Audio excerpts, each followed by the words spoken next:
Today, we're talking about the Senate dismissing impeachment articles against Secretary Mayorkas, testimony by another Ivy League president on antisemitism, the resignation of an NPR editor, and other top news for Friday, April 19th. Stay informed while remaining focused on Christ with the pour-over today.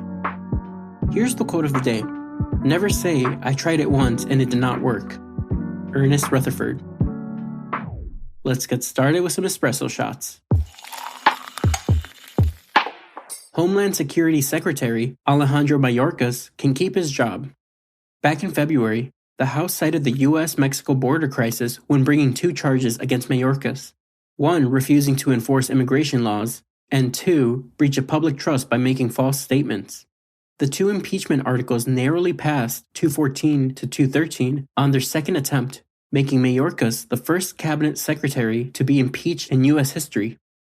On Wednesday, those charges met a swift end in the Senate, which voted mainly along party lines to rule both charges unconstitutional, saying they failed to meet the legal bar of high crimes and misdemeanors.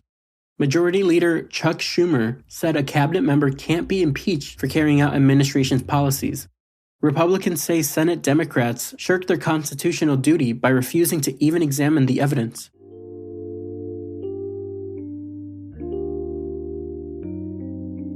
It's easy to see the shortcomings of our opponents and cast ourselves in the right. As you root for justice, remember compassion and leave ultimate judgment to our impartial Lord. Matthew 7, 1-3 says, Do not judge so that you won't be judged. For you will be judged by the same standard with which you judge others, and you will be measured by the same measure you use. Why do you look at the splinter in your brother's eye, but don't notice the beam of wood in your own eye?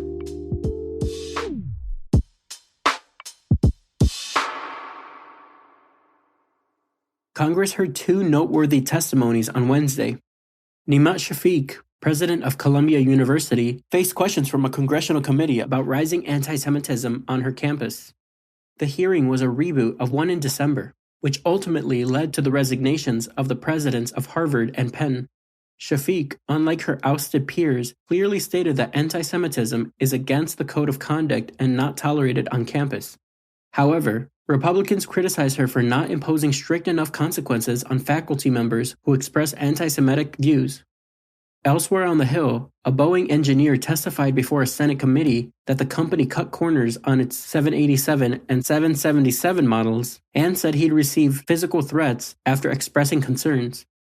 Boeing called the allegations of cutting corners inaccurate and said tests on nearly 700 aircraft found no issues.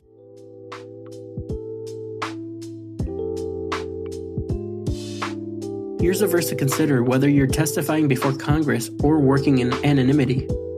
Be diligent to present yourself to God as one approved, a worker who doesn't need to be ashamed, correctly teaching the word of truth.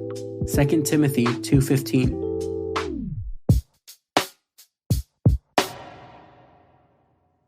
NPR senior editor Yuri Berliner's exit after 25 years has been loud. On April 9th, Yuri wrote an article for The Free Press saying NPR has lost its way. He asserts the outlet has become increasingly liberal and lost its open-minded spirit since President Trump took office in 2016. He criticized the outlet for failing to admit it got major stories like Russiagate and the origins of COVID wrong, and for employing 87 registered Democrats and 0 Republicans as editors in D.C. NPR suspended Yuri for failing to clear his work for an outside outlet. He resigned 5 days later. NPR's top editorial executive strongly disagreed with Yuri's assessment of how the outlet goes about its work, and other former colleagues say his essay was filled with errors and omissions.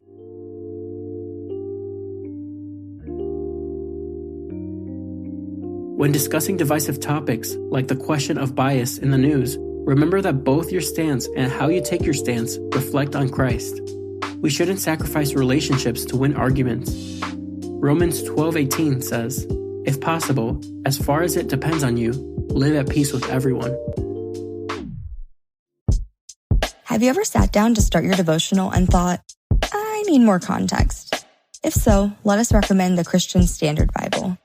This translation is written with faithfulness, clarity, and shareability in mind, making getting a grasp on God's Word and sharing it easier than ever.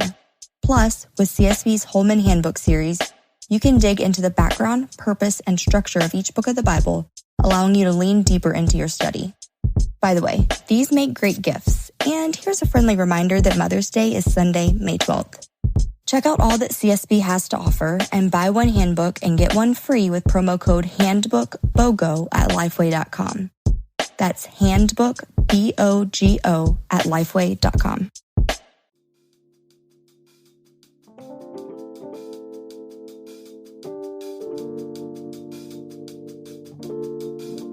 In other brews, here's a rapid round of updates.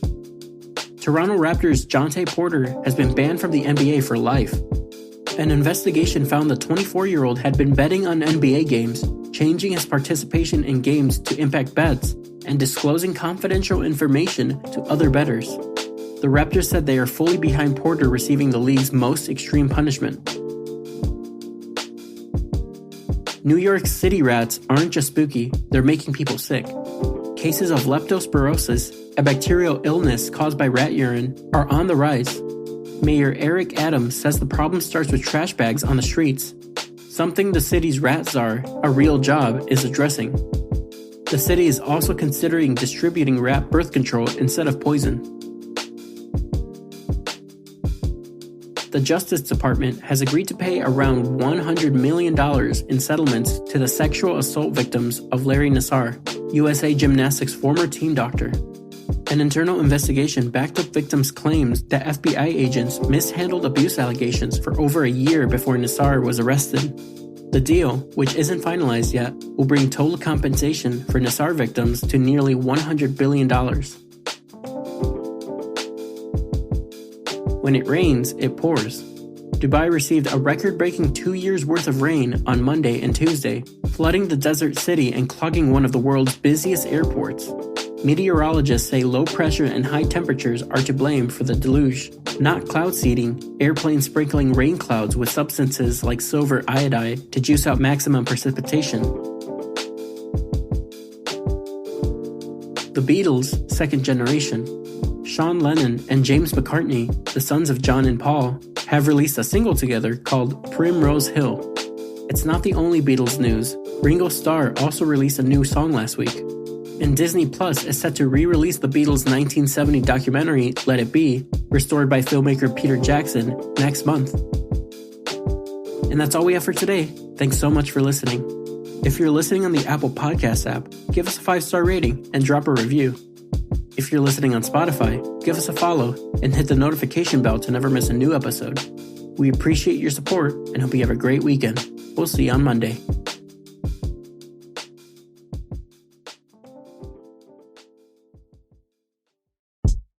Most social media sells your data, peppers you with ads, and curates divisive content.